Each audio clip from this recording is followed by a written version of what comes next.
이 코로나19가 언제 끝날지 아직은 불투명하고 또 조금 불확실한 가운데 올해는 교회가 참 힘을 잃었습니다.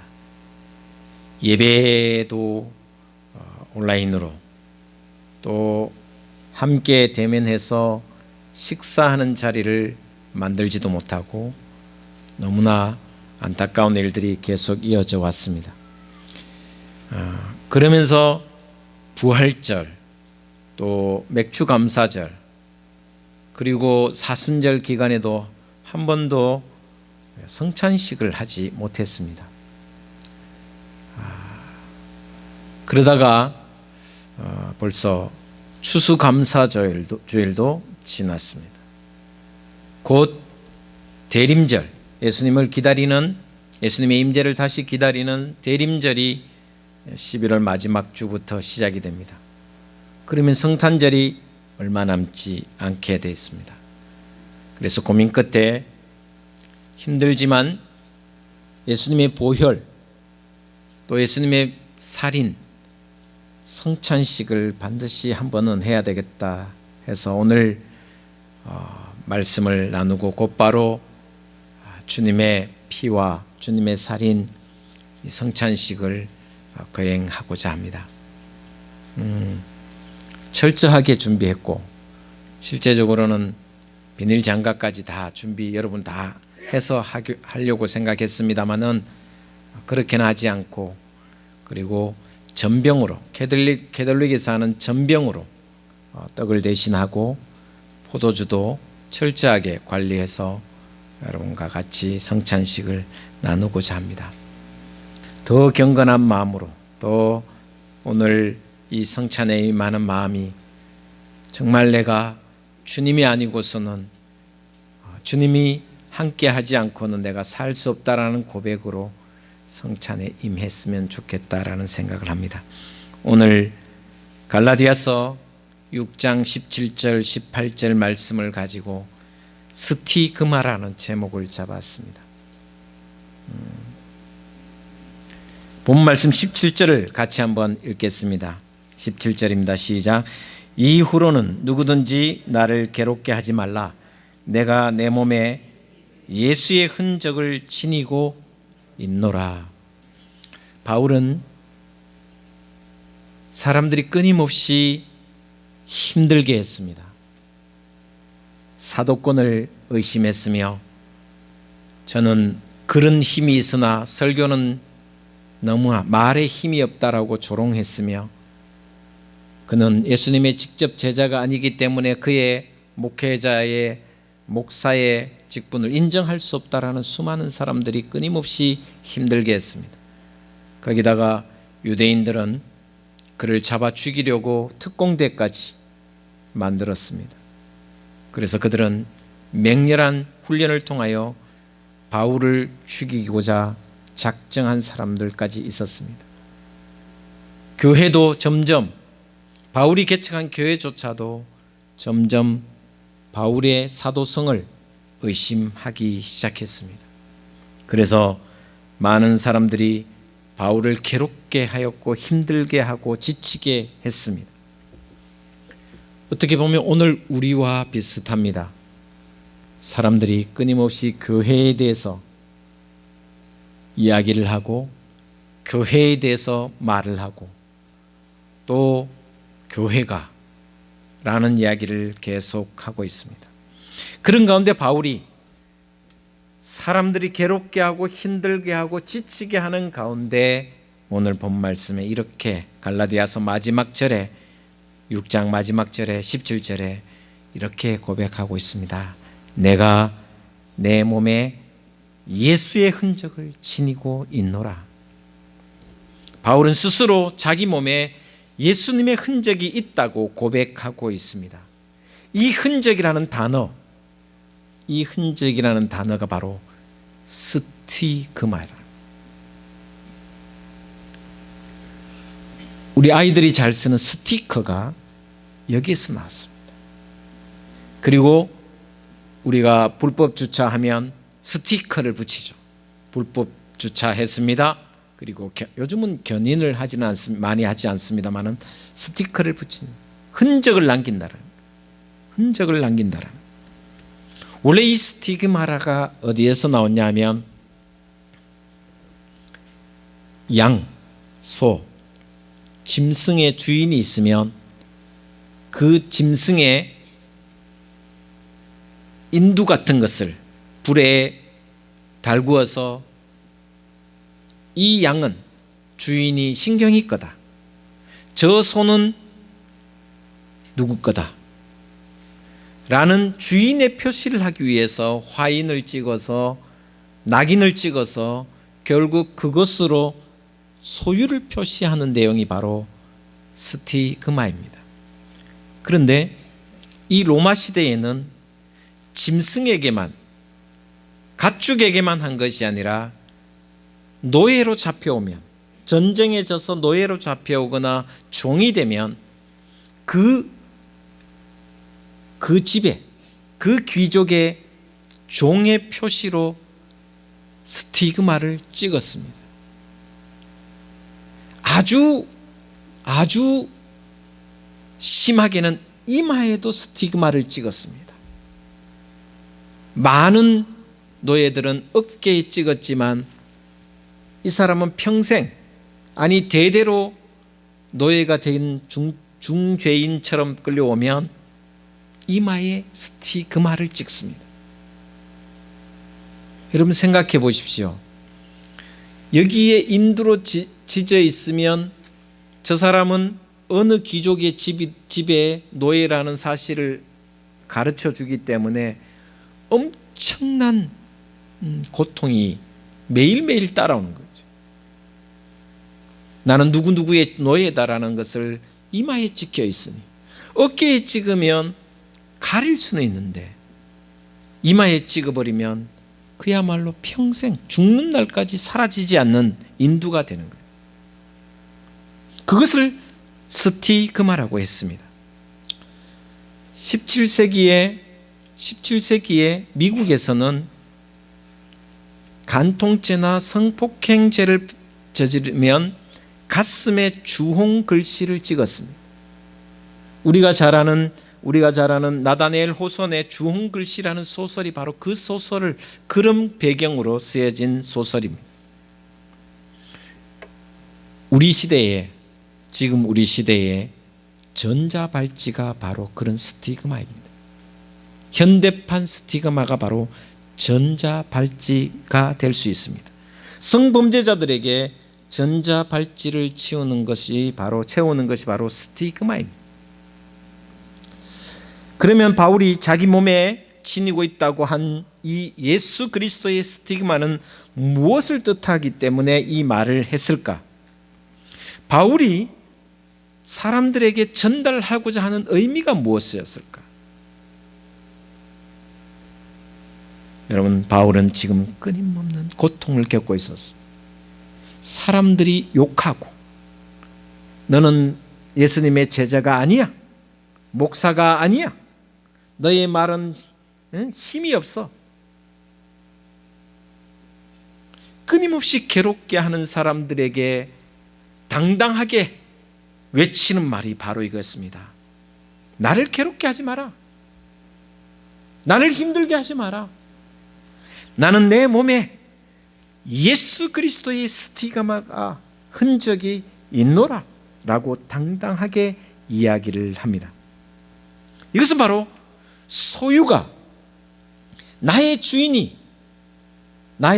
바로 예수 그리스도 그분이시기 때문에 너희들이 사도성에 대해서 의심하고 수많은 것들로 나를 괴롭게 하고 힘들게 하여도 나는, 나의 주인이 바로 예수 그리스도이기 때문에, 나의 모든 인생에 이끌어 가시는 분은 바로 주님이시기 때문에, 나는 주님께 속해 있기 때문에 너희들의 모든 괴롭힘과 힘들게 하는 것까지 괴롭지 않으니 이제는 더 이상 나를 괴롭게 하지 말라라고 이야기를 합니다. 여러분, 저는 이 말씀에 중요한 의미가 있다고 생각합니다. 소의 그림을 잘 그린 사람이 바로 이중섭이라는 화가입니다. 추사 김정희는 그가 글을 쓸 때마다 자기의 이름으로 된 낙인을 그림에 글씨에 찍습니다. 이중섭도 마찬가지입니다. 청경자도 마찬가지입니다. 유명한 화가나 유명한 글씨를 쓰는 사람은 반드시 낙인을 찍습니다. 이것이 나의 소유라는 것입니다. 주인이 이 사람의 것이라는 것입니다. 바울에게 예수의 흔적, 스티그마가 있다라는 것은 나의 주인은 바로 예수님이시다 라는 고백입니다. 너희들이 나를 괴롭게 하고 힘들게 하고 지치게 하고 쓰러뜨리게 하고 특별히 특공대를 조직해서 훈련을 하여 자기를 죽이려고 하는 사람이 수없이 곳곳에 있어도 나의 주인이 예수 그리스도이기 때문에 나는 두려워하지 않는다라는 자부심이 있는 것입니다. 우리가 잘 아는 요한계시록에 666이라는 숫자를 잘 알고 있습니다. 사탄의 숫자입니다. 하나님의 말씀대로 살지 않으면 그 보이지 않는 이마에, 그 보이지 않는 몸에 666이라는 인침이 있다라고 기록하고 있습니다. 그러나 그리스도의 흔적을 가진, 예수의 흔적을 가지고 예수님처럼 살아가고자 하는 그리스도인에게는 보이지 않는 777이 있다라는 것입니다. 다시 말하면 이 자리에 앉아 계신 저와 여러분 모두가 777이라는 하나님의 인치심이, 예수 그리스도의 흔적이 있는 줄 저는 믿습니다. 그러면 나에게 777이라는 보이지 않는 숫자가 있다면 나의 모든 주인은, 내 인생의 주인은 내가 아니라, 부모가 아니라 주님이 나의 주인이시라는 것입니다. 예수 그리스도 그분이 나의 주인이시기 때문에 그 어떤 세상의 괴롭힘과 힘들게 함도 두렵지 않고 오히려 당당하게 외칠 수 있다라는 것입니다. 너희들이 나를 괴롭게 해도, 지치게 해도, 넘어뜨리려고 해도, 나를 죽이려고 해도 나의 주인은 예수 그리스도다. 나의 힘이시며 나의 방패시며 나의 산성이시며 나의 요새이신 그분이 바로 예수 그리스도가 나의 주인이니 나는 두려워하지 않는다라는 믿음으로 살아갈 수 있는 것입니다. 오늘 잔을 받으시고 포도주를 받고 살을 먹는 저와 여러분, 이 포도주와 이 전병떡을 먹는 것은 내가 바로 주님께 속해 있다라는 고백의 말입니다. 행위입니다. 나에게 나의 주인은, 나의 모든 인생의 주인은 주님이시라는 고백을 하면서 떡과 잔을 마시고 먹으면 여러분에게 더 이상 두려움은 없을 것입니다. 수많은 위협이, 수많은 괴롭힘이 내게 있을지라도 두려움 없이 살아갈 수 있으리라 저는 확신합니다. 그 믿음으로 성찬에 임해 주시기를 주의 이름으로 축복을 드립니다. 두 번째 한번 생각해 볼 것은, 바울이 자기 몸에 예수의 흔적을 지녔다고 하는 것은 자신이 예수 그리스도를 위해 고난을 당한 흔적이 있다라는 것입니다. 여러분 잘 아시는 고린도후서 11장에 보면 예수 그리스도를 위하여 바울이 얼마나 고난당했는지를 분명하게 이야기해 주고 있습니다. 그는 태장을 맞았습니다. 그리고 죽도록 맞았습니다. 그리고 감옥에 갇혔습니다. 그는 아마 돌무덤에 사였습니다. 여러분 바울을 산채로 묶고 돌로 묻어버렸습니다. 복음을 증거하다가 그 안에서 수많은 고통을 당했을 것입니다. 여러분 다행히 흙 속에 묻었으면 숨을 쉬지 못할 텐데 돌로 묻었습니다. 그러나 그 속에서 가졌던 공포와 흔적, 고통과 마음의 상처는 이루 형용할 수 없는 것입니다. 광야의 위험과 배고픔과 주님과 목마름과 엄청난 고통을 당했다라고 고백하고 있습니다. 주님을 위해서 진짜 흔적이 남아있다라는 것입니다. 골로새서 말씀처럼 그리스도의 남은 고난을 내 육체에 채웠노라고 하는 이 바울의 고백이 바로 이런 흔적이 남아있다라는 것입니다. 예수 그리스도의 십자가의 흔적, 고난의 흔적이 바울에게 있다라는 말입니다. 마태복음 7장 22절에 이런 말씀이 나옵니다. 최후의 심판 이야기를 하면서 예수님께서 외친 말씀입니다. 그날에 많은 사람이 나더러 이르되 주여 주여 우리가 주의 이름으로 선지자 노릇하며 주의 이름으로 귀신을 쫓아내며 주의 이름으로 많은 권능을 행하지 아니하였나이까 라고 했습니다. 여기에 나오는 많은 선지자들처럼 행했던 사람, 귀신을 쫓아내며 주의 이름으로 권능을 행했던 이 모든 사람들은 바로 오늘 우리 성도들을 가르칩니다. 특별히 성직자를 가르칩니다. 살펴보면 그들의 능력은 대단했습니다. 기도할 때마다 병자가 일어났습니다. 권능을 행할 때마다 놀라운 은혜가 임했습니다. 그런데 주님께서 이렇게 말씀하고 있습니다. 내가 도무지 너를 알지 못하니 불법을 행하는 자들아 내게서 떠나라. 최후의 심판 이야기입니다. 귀신을 쫓아내며 병자를 고쳤는데 주님은 불법이라고 하셨습니다. 놀랍게도 이 사람들은 그런 행위를 통해서 자기 이름을 드러냈지 주님의 흔적, 예수 그리스도의 고난의 흔적이 없었다라는 것입니다. 오히려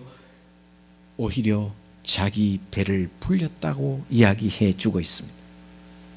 십자가를 진 흔적, 고난의 흔적이 없으면 그 모든 게 불법이라고 예수님께서 말씀하고 있습니다. 여러분의 몸에는 십자가의 흔적, 고난의 스티그마가 있는지, 없다면 가짜이며 없다면 불법입니다. 주님의 흔적이란 바로 고난의 흔적입니다. 십자가의 흔적입니다. 평생 예수 믿고 고난을 당하지 않는다면, 복음을 팔아서 영광만 누린다면, 손해보지 않는다면 그것은 불법이라고 주님이 말씀해 주고 있습니다. 그러면서 주님께서 말씀하신 내용이 나와는 상관없으니 내게 속하지 않았으니 내게서 떠나라 라고 이야기합니다. 네가 무슨 나하고 상관이 있느냐? 너의 몸에, 너의 삶에 고난의 흔적이 있느냐? 라고 묻고 있는 것입니다. 그런 의미에서 보면 바울은 너무나도 많은 흔적이 있다라는 것입니다. 매 맞고 감옥에 갇히고 돌에 맞고 항해를 하다가 파선하기도 하고 강도나 동족이나 이방인에게 온갖 고난과 박해를 당했습니다. 몸 한 군 어느 한 군데 성한 곳이 없을 만큼 예수 그리스도의 흔적이, 고난의 흔적이 있었습니다. 그랬기 때문에 바울은 고백하는 것입니다. 내 몸에 예수의 흔적을 가졌노라. 오늘 성찬에 임하는 저와 여러분, 예수 그리스도를 위해 희생하며 섬기다가 십자가의 흔적, 고난의 스티그마가 남아있는 그런 흔적을 남기는 신앙의 삶을 살아가게 되기를, 그래서 최후의 심판이 있는 그날에 잘했구나, 착하고 충성된 종아 라고 칭찬 듣는 저와 여러분의 신앙이 되기를 주님의 이름으로 진심으로 축복을 드립니다. 기도하겠습니다. 하나님 앞에 섭니다. 주님 앞에 고백합니다. 우리의 모든 삶이 고난의 흔적으로 점철되게 하여 주시옵소서. 주님의 흔적이 남아 하나님을 영화롭게 하며 하나님의 뜻을 쫓아가는 우리 모든 신앙이 되게 하여 주시옵소서. 감사, 찬양, 영광을 주님께 돌리며 이 모든 말씀 예수님 거룩하신 이름으로 기도 올리옵나이다. 아멘.